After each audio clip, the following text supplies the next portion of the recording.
I'm Maya. I'm 28 years old, and the first time I realized my parents loved my sister more than me, I was 8 years old, standing in the kitchen, holding a handmade birthday card that nobody read. My mom was frosting a cake for Emma. My sister's birthday was the next day. Mine had been 3 days earlier. "Mom," I said quietly, holding up the card, "I made this at school for my birthday." She barely looked at me. "That's nice, Maya. Put it on the fridge." She didn't even turn around. The cake she was frosting had 3 layers, pink roses made of sugar, and tiny golden letters spelling Emma's Sweet 16. I remember thinking how weird it was that she was planning a 16-year-old birthday party when Emma was only 8. Later, I realized she had just reused the decorations from the party planner catalog. But at 8, it felt like she was already planning a future for my sister that didn't include me. Emma walked in wearing her ballet leotard, her hair in a neat bun. She had always been perfect. Perfect grades, perfect smile, perfect child. "Maya," she said, rolling her eyes, "why are you still wearing that sweater? Mom said you look messy in photos." I looked down at the sweater. It had holes in the sleeves, but it was warm.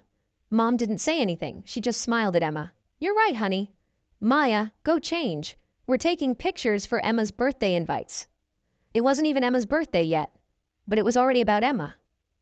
Growing up, everything was always about Emma. If Emma wanted piano lessons, she got piano lessons. If Emma wanted ballet, they drove her across town twice a week. If Emma needed a tutor, my dad paid for the best one. When I asked for art supplies for school, my mom sighed. "We can't afford everything, Maya. Emma's activities are more important. She has real talent." I learned early that my dreams were considered hobbies. Emma's dreams were considered investments. When I was 12, I found out what college was. Our teacher had shown us a video about scholarships and dorm life. I went home excited, my head full of dreams of big campuses and libraries. "Mom," I said at dinner, "I want to go to college one day. Maybe for engineering or art. I don't know yet." Emma snorted. "You're not smart enough for engineering." My dad laughed like it was a joke. "Let's see if you even graduate high school first, Maya." Mom didn't defend me. She just turned to Emma. "Emma, you'd be great at medicine. Or law. Something prestigious." I felt invisible at that table. The older we got, the clearer it became. Emma was the golden child. I was the backup plan that nobody planned for. Emma got a new car when she turned 16. I got a used bike from a neighbor when I turned 17. Emma got a full college fund account. I got told to apply for scholarships or get a job. I remember overhearing my parents in the kitchen one night. "We should increase Emma's college fund," Mom said. "Private school, med school, she'll need it." "What about Maya?" Dad asked, but his voice was tired, like he already knew the answer. "She'll figure it out. She's resourceful." That was their way of saying they didn't care. By the time Emma graduated high school, my parents had saved enough money to pay for her dream wedding and her college tuition. They talked about it like it was a business plan. "She's going to marry well," Mom said proudly. "We should help her start life the right way." I was 17, sitting on the stairs, listening through the wall. My chest felt tight, like I had swallowed a rock. No one had ever talked about helping me start life. When it was my turn to apply to college, I did everything myself. I stayed late at school to use the computers. I filled out FAFSA forms alone. I wrote essays at night while Emma practiced piano downstairs. One evening, I finally worked up the courage to ask, "Mom, do I have a college fund too?" She didn't even look guilty. "We used what we could for Emma. You can take loans. Lots of people do." Dad nodded. "It builds character." I nodded back, pretending it didn't hurt. But inside, something broke quietly. I still got into a good university. A partial scholarship. Not enough to cover everything, but enough to make it possible with loans. The day the acceptance letter came, I ran into the kitchen. "I got in," I said, shaking the letter. "I really got in." Emma barely looked up from her phone. "That's nice." Mom smiled politely. "That's good, Maya. Just make sure it's not too expensive." Too expensive, for me. For Emma, cost had never been mentioned. Then, 2 years later, everything changed. Emma met Ryan. He was older, charming, from a wealthy family. My mom fell in love with him before Emma did. "He's perfect," she kept saying. "He comes from money. This is your future, Emma." They got engaged after 6 months. Emma was 22. That's when my parents did something I still can't fully process. They took the money from my college fund. I found out by accident. I was checking my student account online when I noticed the balance was almost zero. At first, I thought it was a glitch. Then I called the bank. Your parents withdrew the remaining funds, the representative said. It was authorized. I felt sick. I confronted them that night. Why did you take my college money? I asked, my hands shaking. Mom sighed like I was being dramatic. Emma's wedding is expensive and you're already in school, you can just take loans. That was for my tuition, I whispered. Dad shrugged. Emma's wedding is once in a lifetime. Emma stood in the doorway, arms crossed. Relax, Maya. You're acting like you're entitled to it. Entitled to my own education. I cried in my room that night. Not loud, just silently, staring at the ceiling, realizing that in my family I was always optional. I took out more loans. I worked 2 jobs. I skipped meals. I slept 4 hours a night.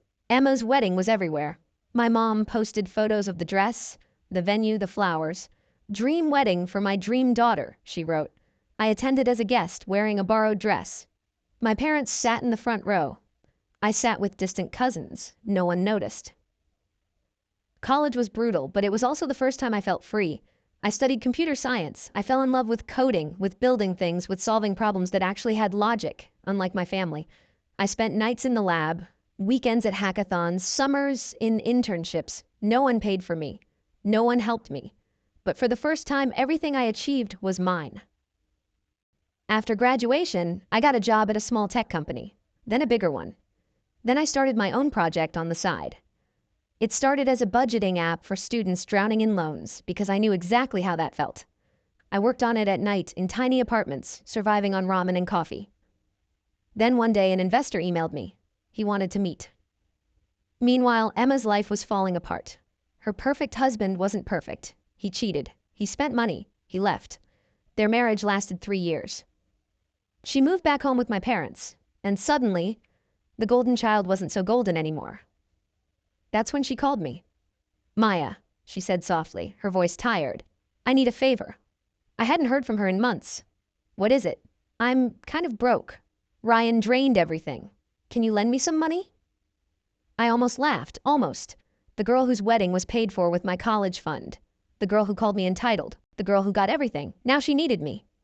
I didn't answer right away. Instead, I thought about 8-year-old me, holding a birthday card no one read.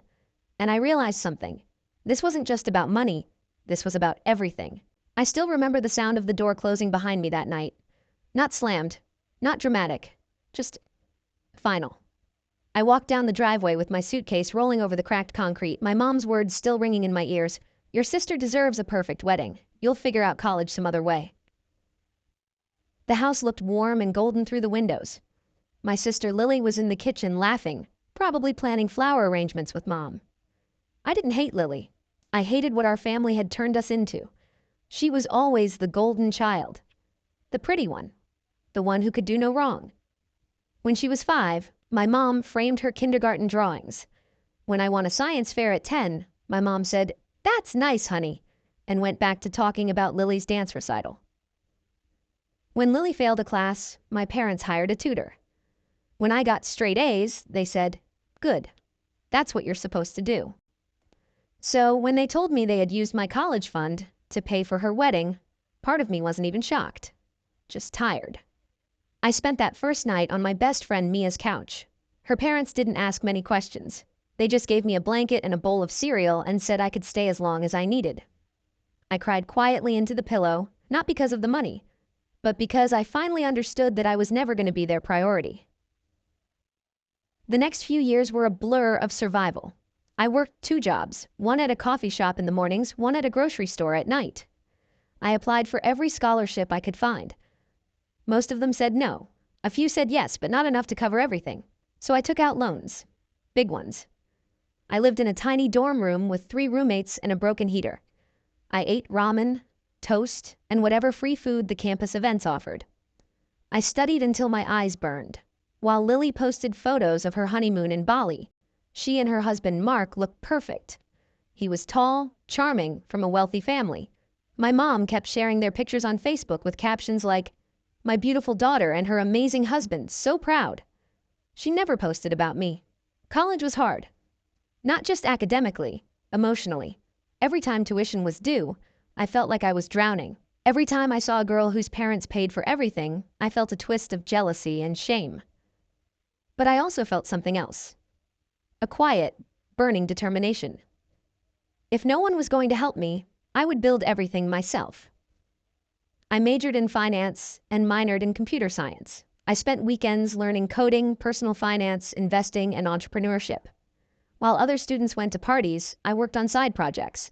I started a blog about budgeting for students. Then I turned it into a small YouTube channel. Then I created a simple budgeting app as a class project. People actually started using it. By my senior year, I had a few thousand users and a tiny bit of ad revenue. It wasn't much, but it was mine. My parents didn't come to my graduation. Mom said Lily was pregnant and too busy to travel. Dad just said congratulations in a short text message. I watched other families hugging their kids, crying, taking pictures. Mia's parents hugged me too. Her mom whispered, "We're proud of you," and I almost broke down right there. After graduation, I moved to a small apartment in another state. I got a job at a fintech startup. The pay was okay, but the hours were brutal. Still, I loved it. I learned how companies grow, how investors think, how products scale. At night, I kept working on my budgeting app. 2 years later, I quit my job. Everyone thought I was crazy, except Mia. She said, "You've always been crazy enough to make it." I spent my savings, lived cheaply, and rebuilt the app from scratch. I hired a freelance designer. I improved the features. I marketed it on social media. Slowly, painfully, it started to grow. 10,000 users, 50,000, 100,000. Then a venture capital firm emailed me. I thought it was spam at first. It wasn't. The day I signed the first investment deal, I sat alone in my apartment and stared at the contract. My hands were shaking. I thought about my parents, about Lily's wedding, about the night I left with my suitcase. I didn't feel revenge. I felt validation, like the universe was saying, "You mattered," even if they didn't see it. My company exploded faster than I ever imagined. We partnered with banks. We got featured in major tech blogs. Users hit 1 million. Investors offered more money. Big money. Then 3 years later, a large financial corporation offered to buy my company. The number had so many zeros, I thought there was a typo. There wasn't. I sold. Overnight, I went from struggling student to multimillionaire. I bought a modest house by a lake. Nothing flashy, just peaceful. I donated to scholarships for low-income students. I hired Mia as my head of marketing. She quit her job and cried when I told her. My parents found out through Facebook. Mom messaged me for the first time in years. "I heard about your company. We're so proud of you, sweetheart. We should catch up sometime." I stared at the message for a long time. I didn't reply. Lily's life didn't go the way everyone expected. Mark turned out to be charming only in public. In private, he was controlling, emotionally distant, and obsessed with money. They fought about everything. She wanted to stay home with their baby. He wanted her to maintain a perfect image. 3 years into their marriage, he cheated. She found out through his phone. Their divorce was ugly, expensive, and humiliating. His family's lawyers destroyed her in court. She got a settlement, but not enough to maintain her lifestyle. And she had a toddler to take care of. Mom called me after the divorce was finalized. I almost didn't answer. "Hi, sweetheart," she said softly. "Lily's going through a hard time. She might need some help." I already knew what that meant. Money. A week later, Lily called me. Her voice was tired, nothing like the confident girl I grew up with. "Hey," she said. "Can we talk?" We talked for hours. She cried about Mark, about the cheating, about feeling like a failure, about being scared of raising her son alone. I listened. Then she hesitated. "So I was wondering," she said carefully, "if you could maybe lend me some money, just until I get back on my feet." There it was. I thought about my college fund, her wedding, the night I left. I'll think about it. I said. She thanked me like I was saving her life. A month later, my mom invited me to Lily's birthday dinner at a restaurant. A fancy one. I knew what was coming, but I went anyway. For closure. For myself. Mom hugged me like we were best friends. Dad patted my shoulder awkwardly. Lily looked thinner, tired, but still beautiful. During dinner, Mom raised her glass. "I just want to say," she said, smiling at everyone, "how grateful we are that Lily has such a wonderful sister." Family is everything. And we're so lucky to have each other." Then she looked at me and laughed. "Some kids you just wish you didn't have to see at all," she joked, repeating the exact phrase she used years ago, but thankfully that's not the case here. The table laughed awkwardly. My heart stopped. The words hit me like a time machine. For a moment I was 17 again, standing in that hallway with my suitcase. I put down my fork. I looked at her. And I said calmly, "Good news. Mom, your wish just came true." The table went silent. Lily looked confused. Dad stared at his plate. Mom's smile froze. I stood up. "I came here out of respect," I said quietly. "But I'm done pretending we're a happy family. You chose Lily over me my entire life. You took my future to pay for her wedding. You never showed up when I needed you. And now you joke about not wanting to see me?" My voice didn't shake. "I'm not angry anymore. I'm just done." I looked at Lily. "I'm sorry your marriage ended. I truly am. But I'm not your backup plan. I'm not your emergency fund. I built my life alone, and I'm not going to finance yours." She started crying. Mom tried to say something, but I walked out. I drove back to my lake house that night with the windows down, breathing in the cold air. I didn't feel revenge. I felt free. A few days later, I blocked my parents' numbers. Not out of hate, out of self-respect. Now, every Christmas, I host dinner at my house. Mia comes, her parents come. Some friends, co-workers, and a few students from the scholarship program come too. We cook together, laugh, tell stories. It's loud and messy and warm. It's family. Sometimes I think about Lily, about my parents. I hope they learn something. I hope they treat my nephew better than they treated me. But I don't wait for apologies anymore. I don't need them. I built my own life, my own family, my own future. And honestly, that's more than I ever dreamed of when I walked down that driveway with my suitcase. A few weeks after that dinner, I tried to go back to normal life. I focused on work, on my foundation, on the people who actually showed up for me. I told myself I didn't care anymore. But some nights when the house was quiet and the lake was still, I thought about them. Not with anger. With a strange, dull sadness. I wondered if they ever thought about me the way I thought about them. The letter arrived on a Tuesday morning. No return address. Just my name written in shaky handwriting. I almost threw it away. But something in me stopped. I sat at the kitchen table, staring at the envelope for a long time before opening it. It smelled like my childhood home, like old paper and coffee and laundry detergent. My hands trembled as I unfolded the pages. "Dear Emma, I don't know how to start this. I've rewritten this letter a dozen times. Every version sounded too small for the damage we caused. Your mother doesn't know I'm writing this. She still thinks pretending is easier than admitting she failed you. But I can't pretend anymore. I've been thinking about your life since you walked out of that restaurant, since you walked out of that house with your suitcase. And honestly, I've been thinking about it for years. We failed you.